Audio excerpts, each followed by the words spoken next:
Well, wanted to hang out, talk a little bit. Little convo. I'm Colton, if you don't know me. I'm Duke. You don't know me. We met at church this year. I just moved to Austin. It's been super fun to get to know him. He is incredible with the business space of media. He works in podcasting and content creation here in the city. Dude. That was so nice. Such a kind intro. I'm completely new to the business building of content space. Just started a few months ago with a guy who's been doing it for a few years now. He's been killing it. His name's Alex King at Here Now Media, crushing it.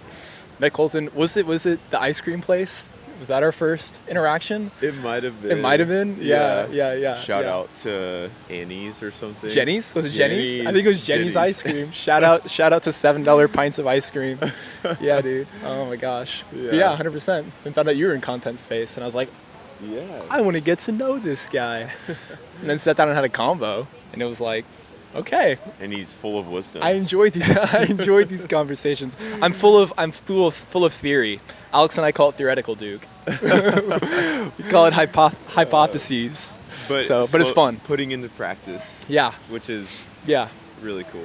Yeah. Trying to watch and then take away key lessons and all those things and see if we can implement some new ideas. And then I feel like working with people, like you start to learn so much about like, oh wow, like these things, like I feel like when you spend so much time like consuming content, some things about it seem clear about like, oh, this is good content, this is bad content. A lot of business owners, like, they don't spend a lot of time consuming content. They spend a lot of time running their business, right? Yeah. And so then the actual like how to do the content isn't as clear. So anyone can go in and then be a videographer for a business, but then like, oh, how do we make stuff that like people relate with, like people connect with, that they like want to come back to? Like that's the fun part. That's the stuff I'm getting stoked up on right now. Yeah. And you were also talking about earlier, like being a third party, an external source, and not having any biases. Yeah. That's super interesting and valuable, I think. Anyone that's like in their brand, it's like trying to describe yourself. Like you ever written like a bio on a dating profile? Like it doesn't feel like you can't do it in like a real way, you know? Like you can't do it in a way that feels like it's actually you, right? Yeah. And so whenever someone's in a brand or in a business, like you don't always know exactly what your audience is thinking. And in-house teams, when they have really great brand marketing teams that define the brand for them and define the brand personality for them, I think can execute super well. I think that for mid to small size though, like they don't actually know what people think about their brand, right? Yep. Like they don't know what's actually going on inside the audience's head at all. And so when you can come in and say like, oh, this is actually how these things are looked at. We worked with someone recently, and this is what I was just telling you about in there, right? Is that he's brother to someone that everyone's heard of, right? He's someone very, very important's brother. And I don't think he would ever, though, want to talk about, oh, I'm this person's brother. But every single time someone mentions him, it's like, oh, it's that guy's brother. And so it's like, if you would just go in there and acknowledge, hey, my brother does this super awesome thing. I do this pretty normal thing. This is how I do it. Then like that seems, I don't know, this seems interesting because it's relatable then, right? We feel like he's on our level. Yeah. But like from within his own existence, maybe he knows that and doesn't want to admit it, or maybe he feels like if he's doing that and he's piggybacking, but there are ways to do things. Wow, it's pouring out now. It is raining. Oh my gosh. Where it's like, it would be super interesting then. Yeah. And just to lean into it instead of trying to create something that isn't real. Yeah. And like owning it. Yeah. I do think authenticity like shines through in content. Yeah. And like you said, when you fabricate stuff, it doesn't feel right. It's off-putting, and the audience can tell. And it just seems like a good rule of thumb.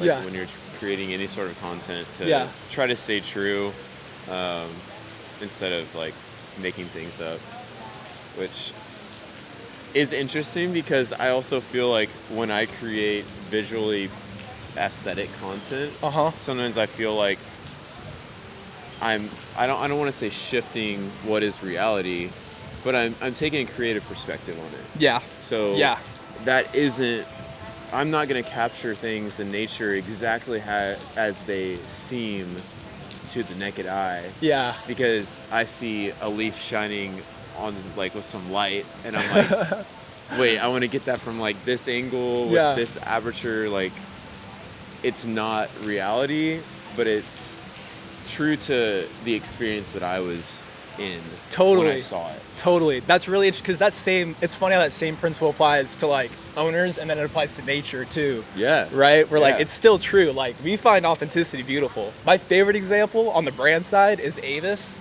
because Avis a while ago, they had, "We're second best, we try harder." That was straight up their actual brand slogan, and it crushed, dude. "We're second best, we try." I think it was when Hertz was number 1 or something. Like, that's the best. Like, that is awesome. Like, that is so freaking cool. And it's like, no one wants to lean into that though. No one wants to lean into it. But like, man, leaning into weakness is like the most relatable thing ever. You know what I mean? Yes. Like, that is so easy to connect with someone whenever they're failing at something, because if there's a universal experience, right, it's screwing up and like failing a little bit. Totally. But when you're doing that with like, I guess how do you divide that with nature? Like, how in nature do you make it seem like you're authentically capturing nature in a way that's real versus having to force beauty like onto it? You know what I mean? Does that make sense? Yes. Is that like what the struggle is when you're like, I want to do it with this aperture, this angle, like those things? I think that we're naturally inclined to see the beauty in nature. Yeah.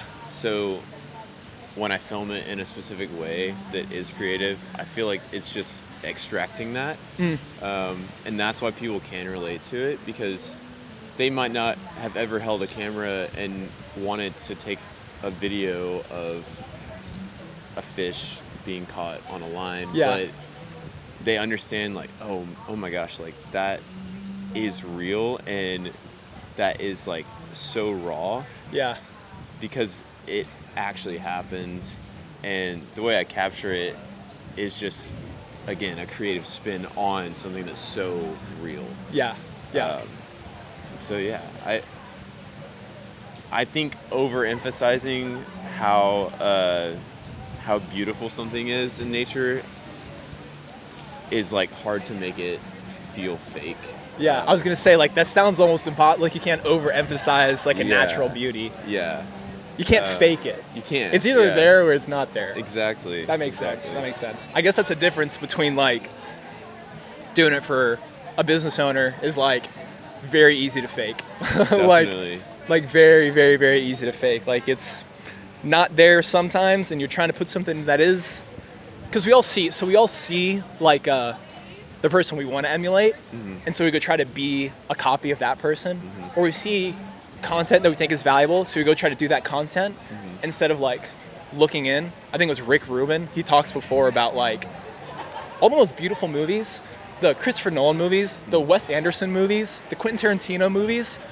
They did not go and say, man, how do we get as many people in the theater as possible? How do we go market a movie that everyone's going to want to buy and everyone's going to want to go pay for a ticket to go see? Which is kind of why Disney and Marvel kind of suck right now, right? It's because all the Marvel universe, oh man, how do we compound our dollars on all the Avengers success from 2008, right? Yeah. And so all the stuff that Rick Rubin talks about is awesome is because the creator thought that that's the coolest thing ever. Dude. Christopher Nolan's trying to make something that Christopher Nolan thinks is truly awesome, right? Yes. Quentin Tarantino's trying to make something that Quentin Tarantino thinks is truly dope.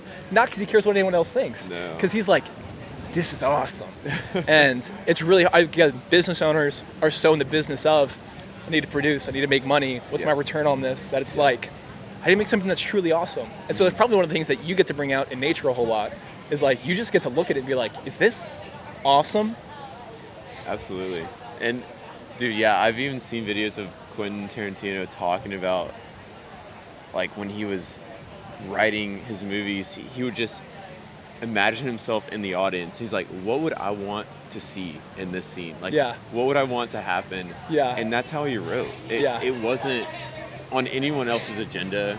And that's why it was so, like, all of his stuff is so crazy. But it's pure. Like, it's exactly what he wanted to make. And that's why other people enjoy it.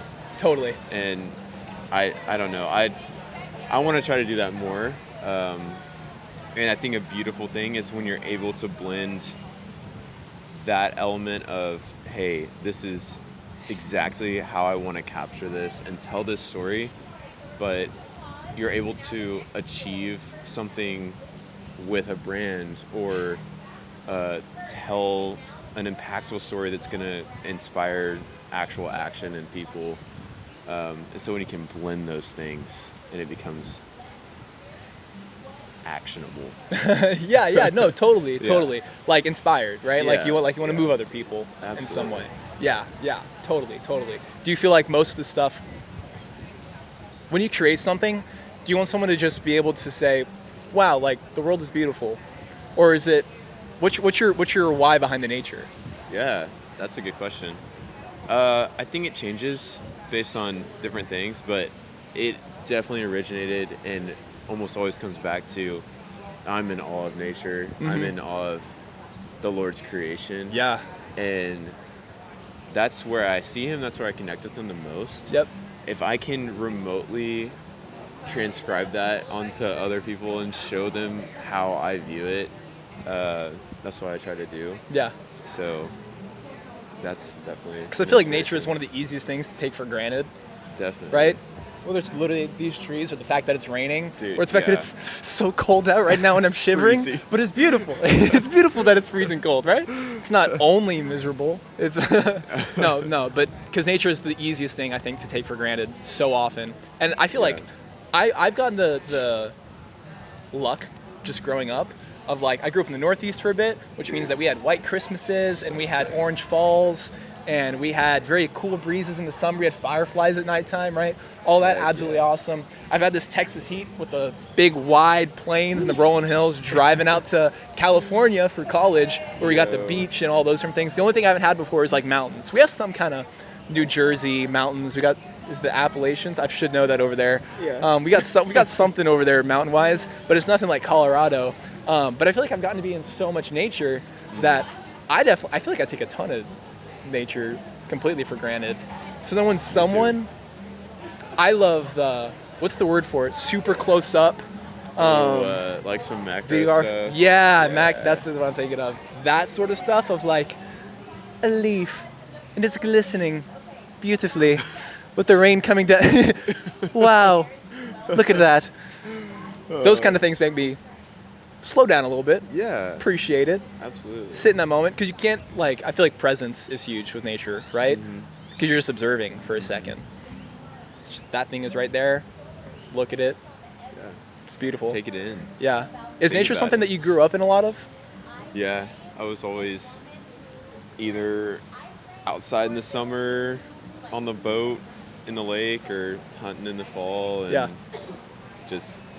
my family did a lot outside, and I think that helped me to appreciate it. What about you? You were in the Pacific. Yeah, we never had a Northeast. We're in the Northeast. Yeah. Oh, Northeast. Jersey. Yeah. So I never really had a huge outdoor family. I think my start of the family was never super outdoors. We had train tracks up behind our house that were kind of went through the woods, and there was a little a bamboo forest and a little creek, a little graveyard. We'd go up there all the time and just run around like kids do and stuff like that. We had it was a state park or a national park called Watchung right up there in New Jersey. That was a super fun spot. So we had little spots where we got to experience a lot of nature, but I never had hunting, fishing, boat, family, or any of those kinds of things. So that part kind of came more so once I moved out here to Texas and picked up a fishing pole. And then that was fun. That was really, really fun. And then getting to do more outdoor stuff, especially at school, because we were right on the coast. We could surf all the time and all those different things. And then I've had trips to do snowboarding. I love the mountains. I think that I can't tell if it's because I was at the beach for school that I feel like the mountains are my place, because the grass is always greener. Yeah. Right? Literally.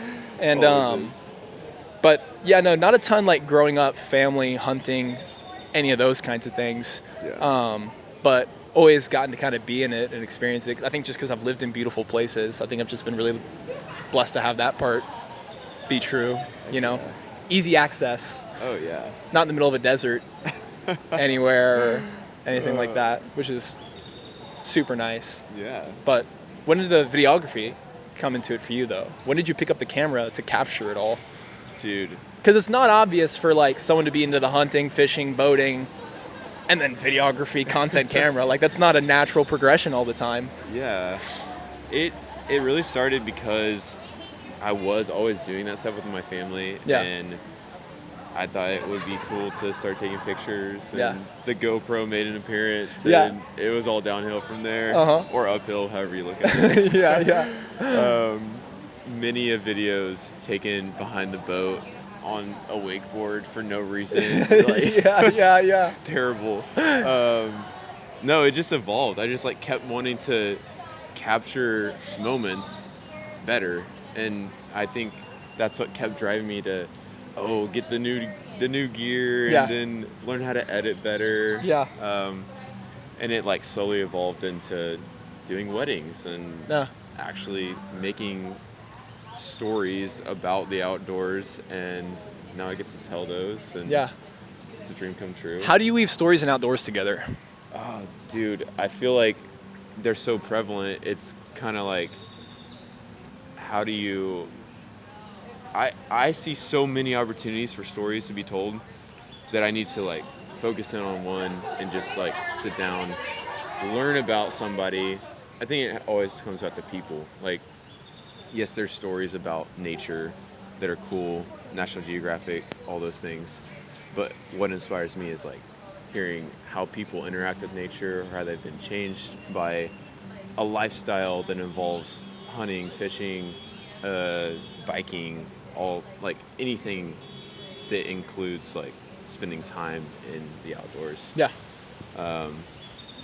And I just love getting to meet those people first off, and I think that their wisdom and experience has a lot to say for like I think other people should hear their stories, and so telling that in a visually exciting way, and then doing their story justice with asking the right questions and piecing it together in a way that makes sense and is interesting is the excitement and the struggle of telling those stories. Totally.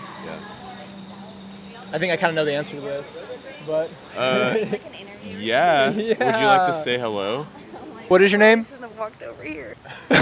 It's nothing. I was doing it for fun. Yeah. It's so chill. There's Peyton. Hello, Peyton. Hey. Peyton, how long have you been in Austin for? It's like 7 or 8 years. 7 or 8 years. Okay. Sweet. So you're not one of the total transplants, totally new to the Austin area or anything like that. Super fun. And what brought you to Austin originally? The views. The views down off the Pennybacker, the bridges right here. It's pretty nice. It's pretty nice out here. It's pretty nice. Why are y'all here? We're just having a little chit chat. Oh, what's brought us to Austin? Yeah. No, my parents brought me out here in high school, so now I'm back after college school. So yeah. And for work, right? Yeah, work. Yeah. Work and friends. Thank you. It was good to meet you, Peyton. Nice. That's fun. That's lit. Austin. Also, I should probably go. Yeah, it's probably about that time. Oh. What a great wrap up. Hey. Appreciate you, dog. That was a good one.